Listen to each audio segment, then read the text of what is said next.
Hello అందరికీ. ఈ మాడ్యూల్లో మనము పేషెంట్ అడ్మిషన్స్, ఐపీడీ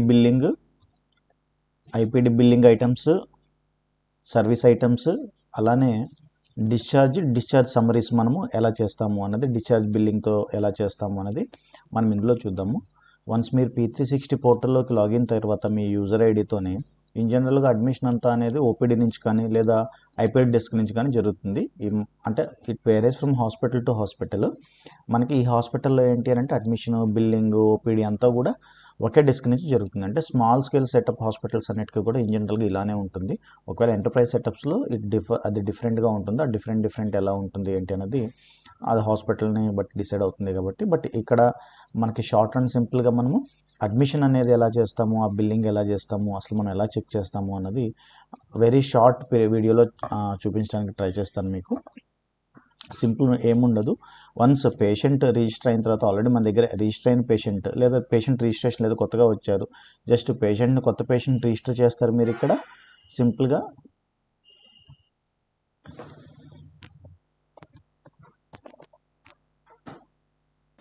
ఒక పేషెంట్ నేను రిజిస్టర్ చేసేస్తున్నాను. ఒక సింపుల్ జస్ట్ ఒక మనకి రిఫరెన్స్ కోసం 1122334499.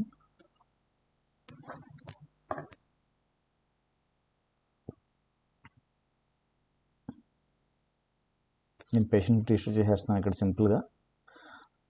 ఈ పేషెంట్కి ఇప్పుడు నేను అడ్మిషన్ చేద్దాం అనుకుంటున్నాను. సో నేను ఈ patient phone number or hospital ID ఏదైనా ఒకటి యూజ్ చేసి నేను అడ్మిషన్ చేస్తానన్నమాట. చూడండి సింపుల్. ఆల్రెడీ ఈ పేషెంట్ ఇక్కడ కనిపిస్తున్నారు. అంటే మనకి పేషెంట్స్ తక్కువగా ఉన్నారు కాబట్టి మన డేటా సిస్టంలో మనకి తక్కువ పేషెంట్ కనిపిస్తున్నారు. ఇప్పుడు అదే ఎక్కువ పేషెంట్ ఉంటే మనకి కనిపించారు కాబట్టి కంపల్సరీ మనం ఇక్కడ ఆ పేషెంట్ యూహెచ్ఐడి లేదా ఫోన్ నెంబర్తో ఇలా సెర్చ్ చేసిన తర్వాత ఇక్కడ అడ్మిట్ అనే ఆప్షన్ వస్తుంది. ఇక్కడ లెఫ్ట్ సైడ్ అడ్మిషన్ అనే మెనూలోనే అడ్మిషన్ కొట్టగానే మనకి ఇక్కడ కొన్ని బేసిక్ రిక్వైర్మెంట్స్ అడుగుతుంది. అంటే కేసు ఏంటి అంటే హాస్పిటల్ టు హాస్పిటల్ డిఫరెంట్ ఉంటుందన్నమాట ఈ కాన్ఫిగరేషన్ అనేది. సో ఇది జనరల్ మెడిసిన్ రిలేటెడ్ హాస్పిటల్ కాబట్టి నేను ఏంటి వైరల్ ఫీవర్ కోసం అడ్మిట్ అవుతున్నారని చెప్తున్నాను. బై డిఫాల్ట్ మనం ఎక్కడైతే డాక్టర్ని సెర్చ్ చేస్తామో ఆటోమేటిక్గా డిపార్ట్మెంట్ అనేది యాడ్ అయిపోతుంది, కన్సల్టెంట్ ఎవరున్నారు ఏంటి అన్నది. తర్వాత మనం వార్డ్ సెలెక్ట్ చేసుకుంటాం. నేను జనరల్ వార్డ్ సెలెక్ట్ చేసుకుంటున్నాను. సెలెక్ట్ చేసేస్తే బై డిఫాల్ట్ ఈ హాస్పిటల్కి ఏంటంటే జనరల్ వార్డ్కి పర్ డే బెడ్కి 1500 రూపీస్ ఛార్జ్ చేస్తున్నారు అనమాట. సో బై డిఫాల్ట్ ఇక్కడ డిపాజిట్ అమౌంట్ అనేది మినిమం డిపాజిట్ అమౌంట్ అనేది ఇక్కడ అడుగుతుంది. సో మనం ఈ అమౌంట్ తీసుకొని మనం అడ్మిషన్ చేసుకుంటాం. అంటే మోస్ట్ ఆఫ్ ది హాస్పిటల్స్లో మనం అడ్మిషన్ చేసుకుంటున్నాం అంటే మినిమం రిక్వైర్డ్ బ్యాలెన్స్ అనేది మ్యాండేటరీ అనమాట. సో అందుకని చెప్పేసి మనకి సిస్టమ్ అనేది మినిమం బ్యాలెన్స్ అనేది మినిమం డిపాజిట్ అనేది అడుగుతుంది. సో ఇది మినిమం డిపాజిట్ అమౌంట్ని మనము తీసుకుంటున్నాము. Save admission. Once save admission కొట్టగానే మీకు పేషెంట్కి రిసిప్ట్ ఇవ్వచ్చు, లేదా మనము at the time of settlement or discharge అప్పుడు కూడా మనం కావాలంటే ఈ బిల్ అంతా కలిపేసి ఇచ్చేయచ్చు. చూసారా ఆల్రెడీ అడ్మిటెడ్ పేషెంట్లోకి వచ్చేసింది. చూసారా ఆల్రెడీ ఇక్కడ జనతా టెస్ట్ అనేది ఇంతకుముందు మనం ఏదైతే క్రియేట్ చేసామో అది ఇక్కడికి వచ్చేసింది.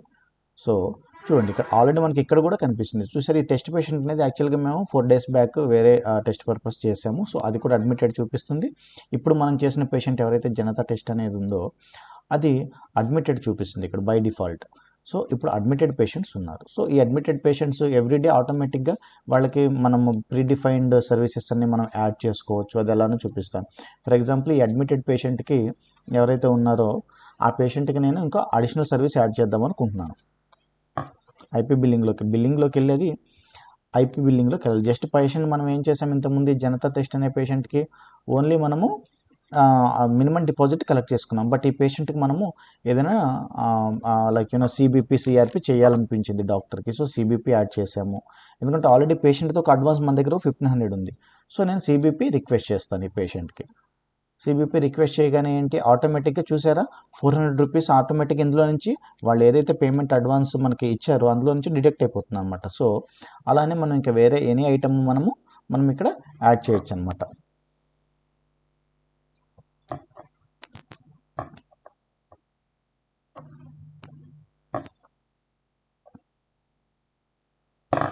వేరే సర్వీసెస్ కూడా నేను విజిట్ ఛార్జెస్ కూడా నేను ఇక్కడ ఐపీడీ విజిట్ ఛార్జ్ కూడా నేను యాడ్ చేస్తాను ఇక్కడ. So IPD visit charge request చేశాను. చూసారా ఆటోమేటిక్గా ఐపీడీ విజిట్ ఛార్జ్ కూడా యాడ్ అయిపోయింది. చూడండి, వన్స్ ఈ పేషెంట్ బిల్లింగ్ అంతా అయిపోయిన తర్వాత ఎప్పుడైతే మనం ఇదంతా యాడ్ చేస్తున్నామో ఈ పేషెంట్కి ఇక్కడ డిశ్చార్జ్ అని వస్తుంది. వన్స్ డిశ్చార్జ్ కొట్టిన తర్వాత మాత్రమే పేషెంట్ డిశ్చార్జ్ ఇక్కడ డైరెక్ట్గా అడ్మిషన్లో నుంచి వెళ్తారు, లేదంటే స్టిల్ పేషెంట్కి ఎవ్రీడే బిల్ అవుతూనే ఉంటుంది. ఇక్కడ చూడండి, ఇక్కడ అడ్మిటెడ్ పేషెంట్కి మనం ఇక్కడ చూస్తే ఇక్కడ అడ్మిటెడ్ పేషెంట్స్లో మనకి కొన్ని ఆప్షన్స్ ఉంటాయి. ఇక్కడ ప్రింట్ రిస్ట్ బ్యాండ్, అంటే పేషెంట్కి ఏదైనా సర్జికల్ ప్రొసీజర్ ఉంది, చాలా హాస్పిటల్స్లో ఏంటంటే రిస్ట్ బ్యాండ్ వేసేస్తారనమాట పేషెంట్కి ట్రాకింగ్ కోసం. సో క్యూఆర్ కోడ్తో పాటు మనకి రిస్ట్ బ్యాండ్ ప్రింట్, ఆ ప్రింటర్ ఉంటే మనం ప్రింట్ తీసుకోవచ్చు. సెకండ్ ఆప్షన్ వచ్చేసి బిల్లింగ్ హిస్టరీ, అంటే ఇప్పటిదాకా ఈ పేషెంట్ టోటల్ బిల్లింగ్ ఏమేమి చేశారు ఏంటంటే మనకి ఇక్కడ వస్తుంది. టోటల్ 1400 ఉంది. చూడండి, మనం క్రెడిట్ బిల్లింగ్ ఏమైనా ఇచ్చామా లేదా, పేడ్ బిల్స్ ఏమైనా ఉన్నాయా లేదా, ఇన్సూరెన్స్ బిల్స్ ఏమైనా ఉన్నాయా, అలానే ప్రొవిజనల్ ఐటమ్స్ ఏమైనా ఉన్నాయా. చూసారు ప్రొవిజనల్ ఐటమ్స్ ఉన్నాయి, చూసారు ఐపీడీ విజిట్లో ప్రొవిజనల్లో ఎందుకు వచ్చింది అని అంటే ఇది ఈ పేషెంట్ మనకి ఇంకా మనీ పే చేయలేదు, అది కేవలము వాళ్ళు జస్ట్ డాక్టర్ రిక్వెస్ట్ మీద మనం బిల్ రైజ్ చేసాం, కానీ పేషెంట్ ఇంకా క్లియర్ చేయలేదు, ఎందుకంటే మనం ఆ మనీ కట్టించుకోలేదు. అది ఎక్కడ కనిపిస్తుంది మనకి బిల్లింగ్లో, ప్రొవిజనల్ క్లియరెన్స్లోకి వస్తుంది ఐపీఎల్ని. చూడండి, ఆల్రెడీ ఇక్కడ యాడ్ చేస్తుంది. ఒకవేళ మనం ఇది ఎడిట్ చేయాలి, డిలీట్ చేయాలి అనుకున్నప్పుడు మనము ప్రాపర్గా అప్రూవల్తోనే మనము ఈ ఐటమ్స్ని క్యాన్సిల్ చేయగలుగుతాం అనమాట. సో ఇది రోల్ బేస్డ్ పర్మిషన్స్ ఉంటాయి అనమాట అందరికి యూజర్స్కి కూడా. సో ఇక్కడ ఏదైతే ఉందో మనం ఇక్కడ మీకు చూపిస్తాను సింపుల్గా అర్థమయ్యేలాగా. ఇక్కడ మనము పేషెంట్ ఏదైతే ఉన్నారో ఐపీడీ బిల్లింగ్లోనే అడ్మిషన్ అని కనిపిస్తుంది కదా. ఇప్పుడు మనం ఎప్పుడైతే బిల్లింగ్లోకి వెళ్ళి అడ్మిషన్ మనం ఐపీడీ బిల్లింగ్లోకి వెళ్ళి అడ్మిషన్ క్లియర్ చేస్తామో అప్పుడు మాత్రమే పేషెంట్ డిశ్చార్జ్ అవుతారనమాట.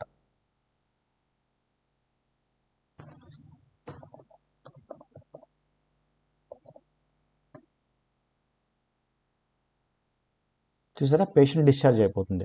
ఇక్కడ మీరు ఇంకోటి గుర్తుపెట్టుకోవాల్సింది ఏంటంటే ఒకసారి మీరు డిశ్చార్జ్ కొట్టిన తర్వాత టోటల్ బిల్ ఎంత అయింది, మనం ఎంత రిఫండ్ చేస్తామో ఇక్కడ వచ్చింది. దాంతోపాటు ఇక్కడ చూడండి, ఇక్కడ డిశ్చార్జ్ క్లియరెన్స్ అని వస్తుంది అనమాట. Discharge clearance is nothing but అన్ని డిపార్ట్మెంట్స్ నుంచి, అంటే ఓపీడీ డిపార్ట్మెంట్స్ బిల్స్ క్లియర్ ఉన్నాయా లేదా, ఫార్మసీ నుంచి ఏదైనా బిల్స్ క్లియర్ ఉన్నాయా లేదా, వార్డ్ డిపార్ట్మెంట్ నుంచి క్లియరెన్స్, లేదా క్యాంటీన్లో, అంటే most of the hospitals multi speciality సెటప్స్లో ఉన్నప్పుడు ఇన్ హౌస్ క్యాంటీన్స్ ఉంటాయి అనమాట. సో వాళ్ళ దగ్గర నుంచి, అందరి దగ్గర నుంచి క్లియరెన్స్ తీసుకొని ఆ తర్వాత మాత్రమే మనము డిశ్చార్జ్ చేస్తాం. వన్స్ ఇక్కడ డిశ్చార్జ్ అయిపోయిన తర్వాత మనకి చూడండి, ఇక్కడ అడ్మిషన్లో చూసారా, ఇక్కడ అడ్మిషన్లో ఇక్కడ లేదు, కానీ డిశ్చార్జ్ పేషెంట్స్లోకి వచ్చేస్తారనమాట. ఇక్కడ చూడండి, ఈ పేషెంట్కి ఆల్రెడీ డిశ్చార్జ్ సమ్మరీ యాడ్ చేసాం, అందుకని మీకు ఇక్కడ ఇది అడగట్లేదు. జనరల్ టెస్ట్ అనేది మనం ఇంకా కూడా డిశ్చార్జ్ సమ్మరీ యాడ్ చేయలేదు. సో ఇక్కడ మనం డిశ్చార్జ్ సమ్మరీ యాడ్ చేస్తాం అనమాట. ఇది మోస్ట్లీ ఈ డిశ్చార్జ్ సమ్మరీ మనం డాక్టర్ దగ్గర నుంచి ఇచ్చే ఇన్పుట్స్ని బట్టి మనము చేస్తామన్నమాట. క్యూర్డ్, రికవర్డ్, ఇది బేస్డ్ ఆన్ డాక్టర్స్ ఇన్పుట్స్ మనం ఇదంతా కూడా మనము ఫిల్ చేస్తామన్నమాట.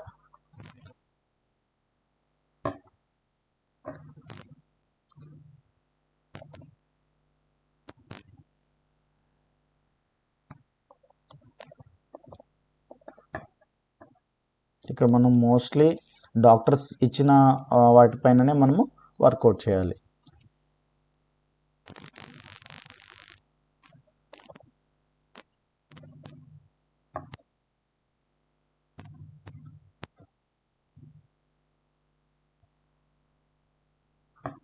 చూడండి, లేదా మనం at the time of discharge మనం ఏదైనా మెడిసిన్ డాక్టర్ ప్రిస్క్రైబ్ చేశారు అంటే మనం కూడా అది కూడా మనం ఇక్కడ యాడ్ చేసి చేయొచ్చు అనమాట. వన్స్ ఇది సేవ్ చేసిన తర్వాత చూడండి, టోటల్ డిశ్చార్జ్ సమ్మరీ ఇలా వస్తుంది పేషెంట్కి.